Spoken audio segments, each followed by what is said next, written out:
सारा असम उच्चतर माध्यमिक शिक्षा व कर्मचारी संस्था के कछार जिला कमेटी के उद्योग से पत्रकार सम्मेलन के जरिए जानकारी दिया गया कि आने वाले 18 अगस्त को धौलाई विधानसभा केंद्र के बीएनएमपी स्कूल में संस्थान का द्विवार्षिक समारोह आयोजित किया जाएगा। 25वीं द्विवार्षिक समारोह को लेकर कई कार्यक्रम हाथों में लिया गया है। कछार जिला शाखा के उद्योग से नरसिंह उच्चतर माध्यमिक विद्यालय में वार्षिक सभा आयोजित किया गया। हिसाब निकास भी पेश किए गए और नए कमेटी के गठन के साथ साथ बीएनएमपी स्कूल में 2 दिवसीय द्विवार्षिक कार्यक्रम को लेकर कई पहलुओं पर चर्चा भी किए गए। इस दिन के इस कार्यक्रम में संगठन के वरिष्ठ कार्यकर्तागण मौजूद थे। इस दिन के इस कार्यक्रम में जानकारी दिया गया कि रिक्त पदों की आपूर्ति, स्थायी अध्यक्ष व उपाध्यक्ष नियुक्त तथा बदली के नाम पर जो समस्या चल रही है उस प्रक्रिया को रोध करना, शिक्षा सेतु विषयक समस्याओं को आलोकपात करना तथा पुरातन पेंशन नीति लागू करना, विषय शिक्षकों की पे स्केल बैंड 4 की तरफ उन्नतीकरण करना व कई पहलुओं को लेकर मांग रखा गया है और राज्य व केंद्र सरकार के समक्ष इस संदर्भ में कई अपील भी किए जा रहे हैं। गौरतलब है कि इस कार्यक्रम को लेकर शिक्षक शिक्षिकाओं के बीच काफी उत्साह की माहौल देखने को मिली। परेशानी के कगार में जी रहे शिक्षक शिक्षिका शिक्षा विभाग के कई पहलुओं पर अपनी आवाज को बुलंद कर रहे हैं। इस दिन के कार्यक्रम में जिला सभापति श्री दीपक सेनगुप्त, जिला उप सभापति डॉक्टर अभिजीत शाह, जिला उप सभापति श्रीमती गायत्री शील, जिला संपादक श्री परितोष दे, जिला मैनेजिंग सेक्रेटरी श्रीमती शांतश्री सोम तथा ऑर्गेनाइजिंग सेक्रेटरी श्री भास्कर सिन्हा मौजूद थे। पत्रकारों के साथ बातचीत के दौरान संगठन कार्यकर्ताओं ने शिक्षक शिक्षिकाओं की विभिन्न समस्या तथा राज्य व केंद्र सरकार के परियोजनाओं के चलते जो परेशानी उन्हें झेलनी पड़ी है इस बात पर आलोकपात किया। स्कूल में उपस्थित होने के दौरान ट्रैफिक जाम की समस्या में जो लोग फंस जाते हैं उनकी उस दिन अनुपस्थिति करार दे दिया जाता है, जबकि कई क्षेत्रों में ग्रामीण पिछड़े हुए इलाके में इंटरनेट परिसेवा न रहने पर सही वक्त पर स्कूल में पहुंचने के बाद भी उन्हें अपनी उपस्थिति का जानकारी सुचारू रूप से देने में परेशानी झेलनी पड़ती है। कई पहलुओं को लेकर इस दिन संगठन कार्यकर्ताओं ने पत्रकारों के समक्ष विस्तारित तौर पर खुलासा भी किए।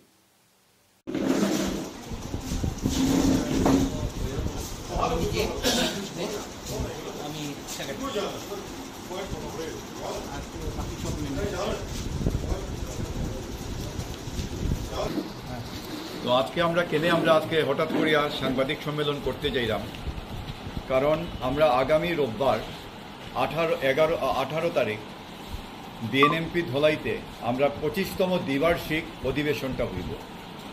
তো একটা মানে higher secondary teacher and employees অ্যাসোসিয়েশনের এটা জেলা সম্মেলন, তার এটা এবং বর্তমান পরিস্থিতিতে তার অত্যন্ত গুরুত্ব রয়েছে। তো এইটারে সামনে রেখেই আমরা বক্তব্য আমরা তুলিয়া ধরলাম। আমরা সঙ্গে যদিও আমরা অর্গানাইজিং সেক্রেটারি, তবে শেয়ার রিসিপশন কমিটির মেম্বারও আমরা এটা কিনোট দিছি, যেটা সেই কিনোটটা আমি একটু পড়িয়া শোনাই। আগামী 18 আগস্ট কাছাড় জেলার বাম নিত্যানন্দ বহুমুখী এবং উচ্চতর মাধ্যমিক বিদ্যালয়ে অনুষ্ঠিত হবে 25তম দ্বিবার্ষিক অধিবেশন। এই অধিবেশন উপলক্ষে বর্তমান কার্যকরী সমিতির শেষ সভা আজ নরসিং স্কুলে হয়েছে। এতে সম্পাদকীয় প্রতিবেদন এবং বিগত কার্যকালের আয় ব্যয়ের হিসাব অনুমোদন করা হয়েছে। আগামী 18 তারিখ প্রতিনিধি সম্মেলন অনুষ্ঠিত হবে। ডেলিগেট সেশনটা হবে আগামী 18 তারিখ সকাল 9:30 সংস্থার পতাকা উত্তোলন এবং শহীদ বেদিতে পুষ্পার্ঘ্য নিবেদন করার পর প্রতিনিধি সম্মেলনের সম্পাদকীয় প্রতিবেদন এবং আয় ব্যয়ের হিসাব নিয়ে আলোচনা হবে। তারপর আগামী কার্যকালের জন্য নতুন কমিটি মনোনীত বা নির্বাচিত করা হবে। একই সঙ্গে আগামী কার্যকালের জন্য একগুচ্ছ প্রস্তাবও গৃহীত হবে। আপনারা নিশ্চয়ই জানেন যে জেলা কমিটির পরে হবে রাজ্য কমিটি এবং সেই জেলা কমিটি থেকে রাজ্য কমিটিতে প্রস্তাব নিয়ে যাওয়া হবে এবং সেইখানে মানে পুরো রাজ্যের সব কিছু মিলিয়েই আমরা মানে আমাদের দাবি দাওয়া পেশ করব। বেলা 3টায় প্রকাশ্য অধিবেশনে সভাপতিত্ব করবেন জেলা কমিটির সভাপতি দীপক সেনগুপ্ত। এতে মুখ্য অতিথি হিসেবে উপস্থিত থাকবেন শিলচর লোকসভার মাননীয় সাংসদ শ্রী পরিমল শুক্লবৈদ্য। সম্মানীয় অতিথি হিসেবে উপস্থিত থাকবেন আসাম বিশ্ববিদ্যালয়ের মাননীয় উপাচার্য রাজীব মোহন পন্ত। বিশেষ অতিথি হিসেবে উপস্থিত থাকবেন কাছাড় জেলাসমূহের পরিদর্শক মাননীয় গণেশ হরিজন সহ সংস্থার রাজ্য কমিটির সভাপতি কৃষ্ণেন্দু রায় এবং রাজ্য কমিটির সম্পাদক জিতেন হাজারিকা। আমাদের এই সংস্থা 1977 সালে প্রাদেশিকৃত উচ্চ মাধ্যমিক বিদ্যালয়সমূহের উচ্চ মাধ্যমিক স্তরের শিক্ষক, অধ্যক্ষ, প্রদর্শক সহ অশিক্ষক কর্মচারীদের নিয়ে তৈরি হয়েছিল। কাছাড় জেলায় এই মুহূর্তে 28টি স্কুলে সংস্থার ইউনিট আছে। প্রতিটি ইউনিটে একজন সভাপতি, একজন সহসভাপতি, একজন সম্পাদক ও একজন সহসম্পাদক আছেন। প্রতিনিধি সম্মেলনে প্রতিটি ইউনিট থেকে ইউনিট সেক্রেটারি ছাড়া মোট 3 জন সদস্য থেকে একজন প্রতিনিধি নির্বাচিত বা মনোনীত হয়ে যোগ দিবেন। 3 জনের গুণনীয়কের অতিরিক্ত একজন অতিরিক্ত প্রতিনিধি অধিবেশনে যোগ দিবেন, মানে 3 জন আর ফ্র্যাকশন দেয়, যদি 4 জন থাকে তাহলে বেড়ে যাবে আর কি। আমরা যে অধিবেশনে জেলা কমিটির একজন সভাপতি, 2 জন সহসভাপতি, একজন সম্পাদক, একজন যুগ্ম সম্পাদক, একজন সাংগঠনিক সম্পাদক ও একজন সহ সম্পাদক, একজন ম্যাগাজিন সম্পাদক ও হিসাব পরীক্ষক মনোনীত বা নির্বাচিত করা হবে। পরবর্তী পর্যায়ে জেলা কমিটির কোষাধ্যক্ষ নির্বাচন করা হবে এবং সেটা হবে নবগঠিত কার্যকরী সমিতির সভায়। আমরা যে বিষয়গুলোকে প্রাথমিকতা দিয়ে এই অধিবেশনে গঠনমূলক আলোচনা করব তা নিম্নলিখিত।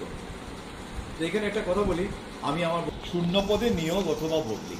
কাছাড় জেলায় 28টি স্কুলে অনেকগুলো শূন্য পদ আছে, যেমন নদরচাঁদে ফিজিক্স কেমিস্ট্রির মতো পোস্ট খালি, আমাদের নার্সিং স্কুলে কেমিস্ট্রি পোস্ট খালি, ফিজিক্স পোস্ট খালি, এইরকম ডিএনএনকে স্কুলে হিস্ট্রি পোস্ট খালি, বাংলা পোস্ট খালি, এইরকম তালিকা আছে।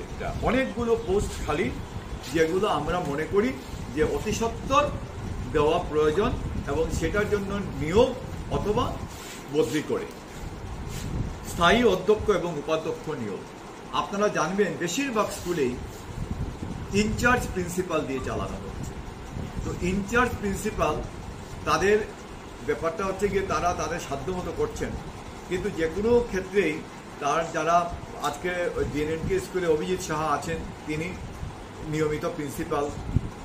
আমাদের নার্সিং স্কুলে করছি, তার দ্বিতীয় যে পর্যায় সেটা হবে আগামী 18 তারিখ, অগাস্ট মাসের 18 তারিখ থাকবে, সেটা বিএনএমপি হায়ার সেকেন্ডারি স্কুল ধলাইতে হবে। আমরা পুরোপুরি প্রস্তুতি নিয়ে নিয়েছি। তো আমাদের অ্যাসোসিয়েশন প্রত্যেক 2 বছর পর পর একবার কনফারেন্স হয় এবং নতুন বডি ফর্ম হয়। আমরা যখন কনফারেন্সটা করলাম, ওই কনফারেন্সে আমাকে দ্বিতীয়বারের মতো দায়িত্ব দেওয়া হলো সেক্রেটারি হিসাবে কাজ করার জন্য।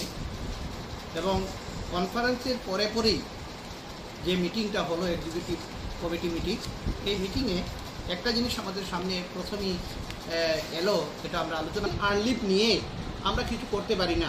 অনেকের অসুখ বিসুখ থাকে, অনেকের বাচ্চা কাচ্চার পড়াশোনার ব্যাপার থাকে, সুতরাং এই 10 দিন আর্নলিভে আমাদের চলে না। যদিও আমাদের এটা বলা হয় ভ্যাকেশন একটা ডিপার্টমেন্ট, কিন্তু আপনারা ভালো জানেন যে ভ্যাকেশন বলে কিছু নেই। আমরা পুজোর বন্ধ 5 দিন পাই। আমরা জোর করে আমাদের বরাকবেলিতে আমরা নিয়েছি 9 দিন, এটাও 4 দিন কেটে, এটা সামার ভ্যাকেশন থেকে কেটে 4 দিন দেওয়া হয়। সুতরাং এই যে 12 দিন যে সিএল, সেটা তো চট করে সিএলটা পাওয়া যায় না, অসুবিধা থাকে। তাছাড়া একটা প্রবলেম হলো যে আমাদের এখানে যে কেউ যদি অসুস্থ হয় তাকে আর্নলিভ নেওয়া তার পক্ষে অনেক কষ্টদায়ক হয়। আর